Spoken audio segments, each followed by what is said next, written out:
সুপ্রিয় দর্শক, আসসালামু আলাইকুম। আমরা রংপুরের পান্ডার দিঘি নামের একটা জায়গায় এসেছি আজকে মিজান ভাইয়ের এখানে।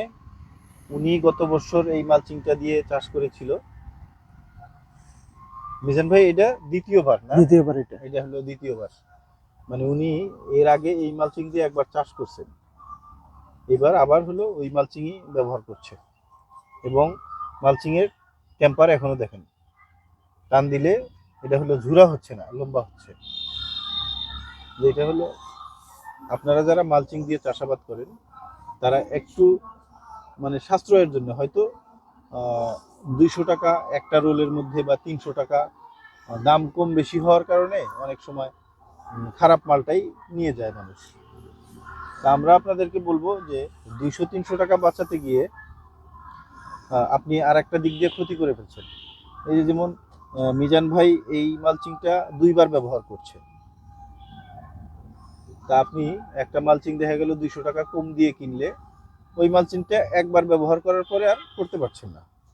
তাহলে ক্ষতিগ্রস্ত আপনি কি 200 টাকা ক্ষতিগ্রস্ত হচ্ছেন না কত টাকা ক্ষতিগ্রস্ত হচ্ছেন একটু ভেবে দেখবেন।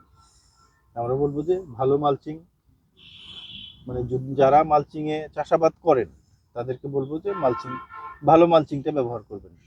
200 টাকা বেশি যাক, কিন্তু চেষ্টা করবেন যে বাজারে যেটা ভালো মানের মালচিং আছে সেই মালচিংটা আপনারা নেবেন।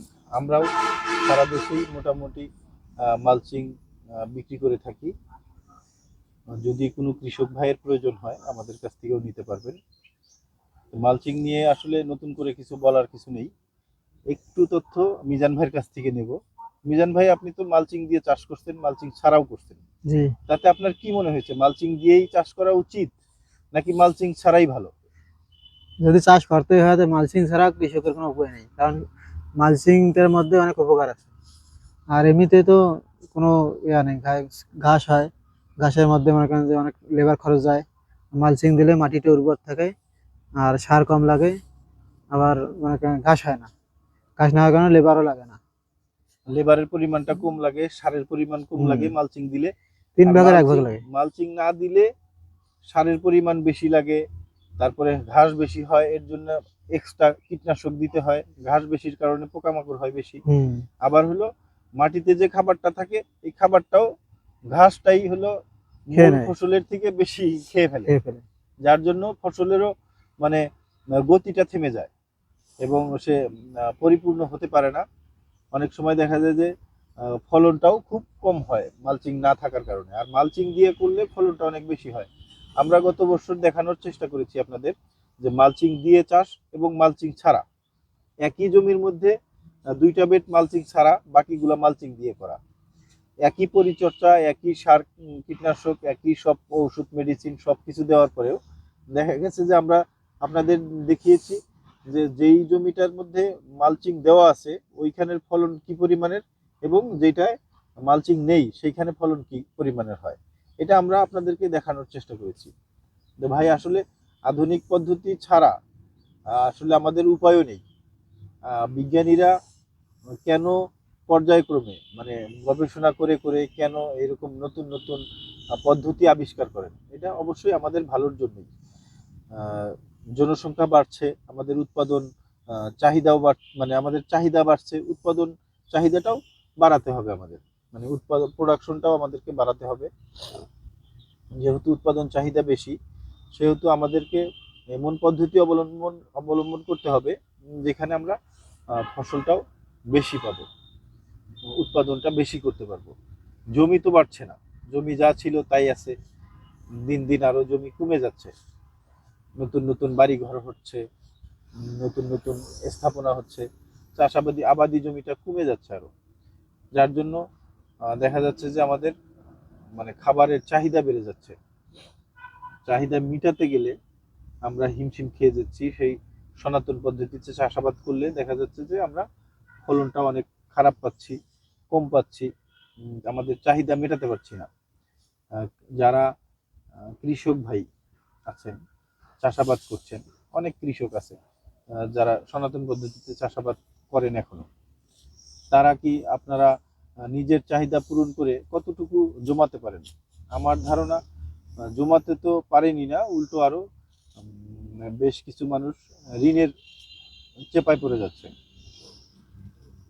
তাই আপনাদেরকে আমি বারবার অনুরোধ করব, সনাতন পদ্ধতি থেকে বের হয়ে আধুনিক পদ্ধতিতে চাষাবাদ শুরু করেন। দেখবেন যে আপনি ক্ষতিগ্রস্ত হবেন না, অন্তত কিছুটা হলেও বেনিফিট আসবে। আপনি আজকে 1 বিঘা জমি চাষ করছেন, আগামীতে আপনাকে দেখতে হবে যে আমি যেন আরো 2 বিঘা জমি চাষ করতে পারি। তো সেটা এই জমির থেকেই আপনাকে বের করতে হবে। আর এই জমির থেকে যদি বের করতে চান, অবশ্যই আপনাকে আধুনিক পদ্ধতিতেই যেতে হবে। আপনি উন্নত জাত মানে সিলেক্ট করবেন, কোন চাষটা করলে আপনার ওইখানে প্রফিট ভালো আসবে সেটা করবেন।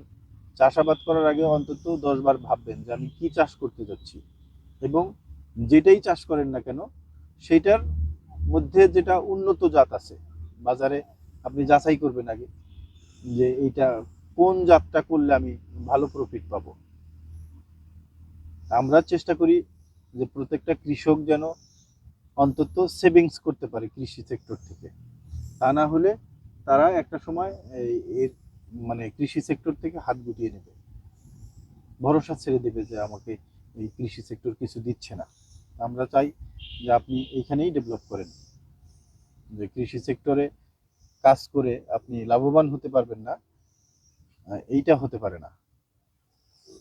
শুধু আমি না, সারা দুনিয়ায় এই কৃষি সেক্টরকে ডেভেলপ করার জন্য অসংখ্য বিজ্ঞানীরা কাজ করে যাচ্ছে, যারা দিন দিন নতুন নতুন জাত উদ্ভাবন করছে, যাতে একটা জমি থেকে কৃষক খুব অধিক পরিমাণের ফসল উৎপাদন করতে পারে।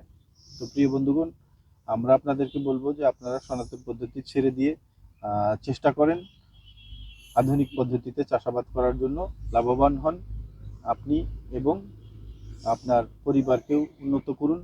সাথে আপনি আপনার পরিবার যখন উন্নত হবেন, দেখবেন যে আপনিও এই দেশের জন্য কিছুটা করতে পারবেন। ভালো থাকবেন, সুস্থ থাকবেন। দেখা হবে অন্য কোনো ভিডিওতে, অন্য কোনো আলোচনা নিয়ে। আল্লাহ হাফেজ।